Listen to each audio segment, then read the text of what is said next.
El referendo revocatorio tiene que realizarse en el 2016. De ello depende la democracia en Venezuela.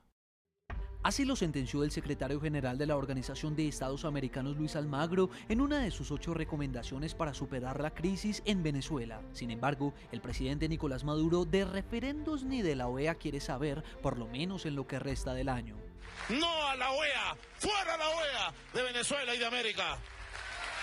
Un gran movimiento en las calles, en los cuarteles, en las fábricas, en las universidades, en defensa de la dignidad, de la independencia de la patria. La oposición señala al Consejo Nacional Electoral de estar sometido a la voluntad del gobierno al demorar sin sentido el proceso de verificación de firmas con la intención de que el referendo se haga después del 10 de enero del 2017, pues si se celebra antes y lo pierde el mandatario, se debe llamar a elecciones. Este próximo jueves debería comenzar la validación de las firmas. Este jueves. Pues no, el diferimiento o la postergación de la reunión que debería haberse hecho esta tarde, la pasaron para el jueves. ¿Para qué? Bueno, para seguir demorando, para seguir aterrizando en la precisión de las normas del referéndum revocatorio. ¿Quiere decir entonces que el próximo jueves, de acuerdo con lo que está ocurriendo, no va a comenzar el proceso de validación de firmas? El presidente de la Asamblea Nacional rechazó las razones por las cuales el ente electoral estaría invalidando muchas de las firmas de los venezolanos descontentos que piden un cambio de gobierno. Bueno, esta está invalidada. Las 10 firmas porque aquí pusieron presidente con C. Estas no son malandrerías, estos no son delitos, estos no son vagabunderías de estas cínicas. Este miércoles, una comisión de diputados opositores venezolanos acudirá al Consejo Nacional Electoral para exigirle que fijen las normas y fechas de los pasos para activar el mecanismo de participación ciudadana. La oposición venezolana consignó al CNE cerca de 1.800.000 firmas para respaldar el trámite necesario para la solicitud de revocatoria a Maduro. Las rúbricas están siendo sometidas a varias verificaciones por parte de las autoridades. Jorge Rodríguez, jefe de una comisión designada por Maduro para monitorear el proceso de referendo que impulsa la oposición, afirmó el lunes que 10.000 de las firmas entregadas por la oposición corresponden a personas fallecidas.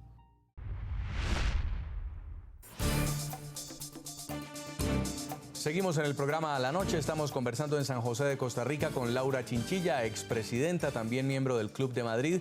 Expresidenta, sobre estas ventanas de diálogo que se han abierto, también con presencia de la comunidad internacional. Ya veíamos al expresidente español José Luis Rodríguez Zapatero, también al expresidente de República Dominicana, que estaban haciendo una gestión para un diálogo entre la oposición y el chavismo, porque a la par de esta convocatoria de la Carta Democrática Interamericana de la Comunidad Internacional, pues hay países que dicen que los venezolanos resuelvan sus propios problemas. Pero la oposición dice que lo que se está es dilatando, porque si este año no se realiza un referendo revocatorio, ya no se tendría que convocar a nuevas elecciones según la Constitución, sino que asume el vicepresidente de Maduro y el chavismo terminaría el periodo. Bueno, Jason, precisamente lo que estábamos hablando hace poquito, es decir, en el mes de noviembre tuvo lugar las votaciones en Venezuela, en donde con toda claridad el pueblo venezolano dijo: queremos una Asamblea Nacional con una composición diferente. Ese mensaje en sí mismo era un elemento poderosísimo para que el gobierno desde ese momento, insisto, hubiese convocado a un diálogo nacional para poder conjuntar voluntades de distintas fuerzas políticas y avanzar en una agenda que recogiera la preocupación de todas las fuerzas del país.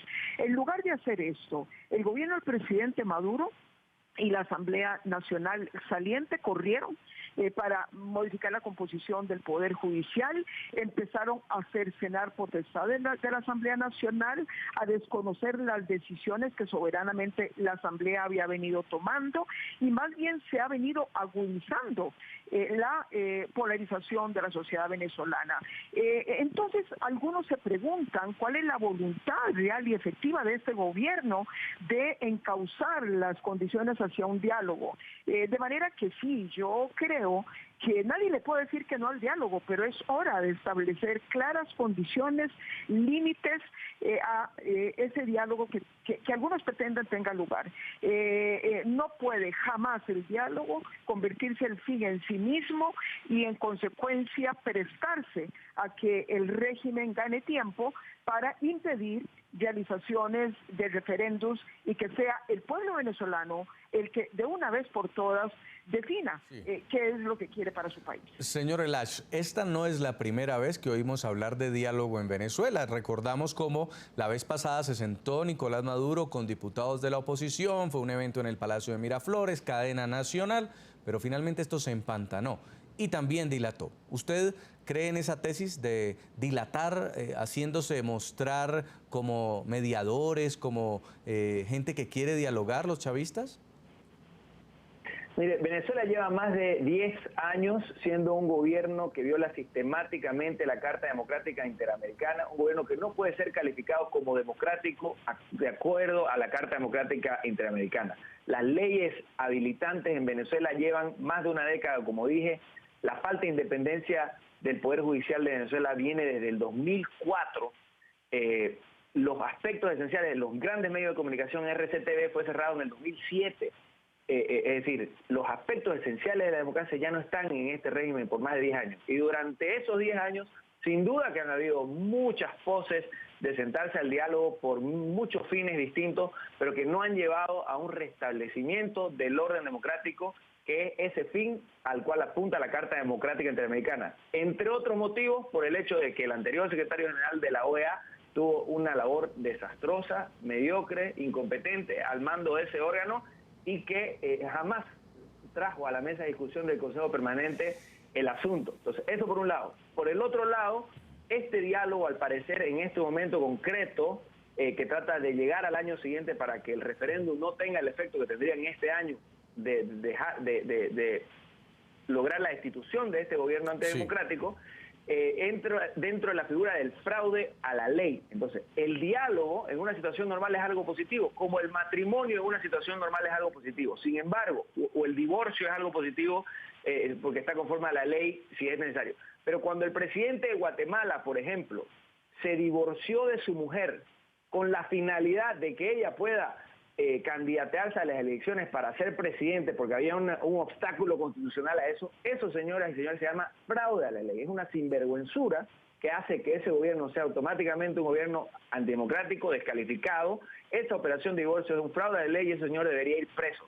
Eso mismo ocurre en este caso con el intento de diálogo del gobierno de Venezuela. No es un diálogo con la finalidad de verdaderamente obedecer a lo que ha dicho la Asamblea Nacional de Venezuela en relación a la ley de amnistía y a dejar de vetar todas las leyes o a incluir a la oposición dentro del gobierno, sino en un diálogo con la finalidad de eternizar el gobierno.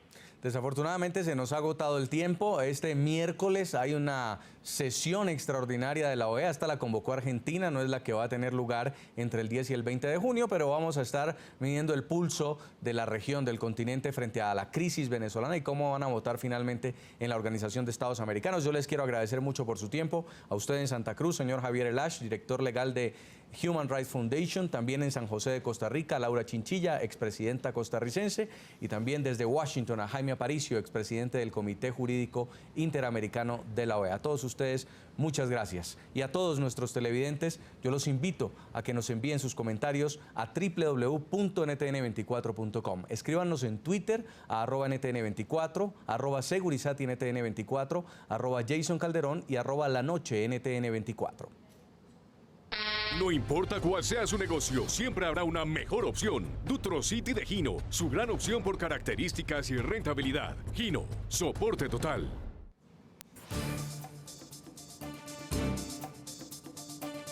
Hasta aquí el programa. La noche seguirá encendiendo las luces para que usted vea el punto clave de la noticia. A todos que tengan muy buenas noches.